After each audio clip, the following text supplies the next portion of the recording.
জম্মু কাশ্মীরের পহেলগামে সম্প্রতি সন্ত্রাসী হামলা ঘিরে ভারত ও পাকিস্তানের মধ্যে উত্তেজনা যুদ্ধের রূপ ধারণ করেছে। 2 সপ্তাহ ধরে চলা হুমকি ধামকির পর ভারত পাকিস্তানের আজাদ কাশ্মীর সহ কয়েকটি স্থানে ক্ষেপণাস্ত্র হামলা চালিয়েছে। এর জবাবে পাকিস্তানও পাল্টা হামলা শুরু করেছে। এই পরিস্থিতিতে বিশ্ব নেতারা দ্রুত শান্তির জন্য উভয় দেশকে সংযম প্রদর্শন এবং শান্তিপূর্ণ সমাধানের আহ্বান জানিয়েছেন। মার্কিন প্রেসিডেন্ট ডোনাল্ড ট্রাম্প পাকিস্তানে ভারতের সামরিক হামলা নিয়ে গভীর উদ্বেগ প্রকাশ করেছেন। তিনি মন্তব্য করেছেন, এটি লজ্জাজনক এবং অতীতের কিছু ঘটনার প্রেক্ষিতে এটি অনেকের কাছেই প্রত্যাশিত ছিল। তিনি আশা করছেন পরিস্থিতি দ্রুত শান্ত হবে।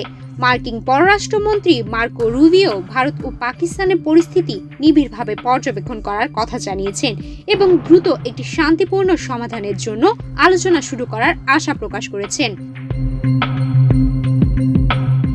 জাতিসংঘের মহাসচিব আন্তোনিও গুতেরাসও নিয়ন্ত্রণ রেখা ও আন্তর্জাতিক সীমান্ত পেরিয়ে ভারতের সামরিক অভিযানে গভীর উদ্বেগ প্রকাশ করেছেন। তিনি উভয় দেশকে সংযম প্রদর্শন এবং উত্তেজনা কমানোর আহ্বান জানিয়েছেন। তিনি সতর্ক করেছেন যে ভারত ও পাকিস্তানের মধ্যে সামরিক সংঘাত বিশ্বব্যাপী বিপর্যয় সৃষ্টি করতে পারে।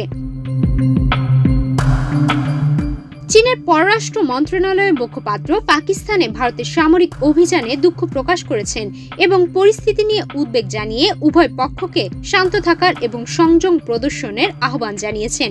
চীন সতর্ক করেছে উভয় দেশকে পরিস্থিতি আরও জটিল করার পদক্ষেপ থেকে বিরত থাকতে হবে।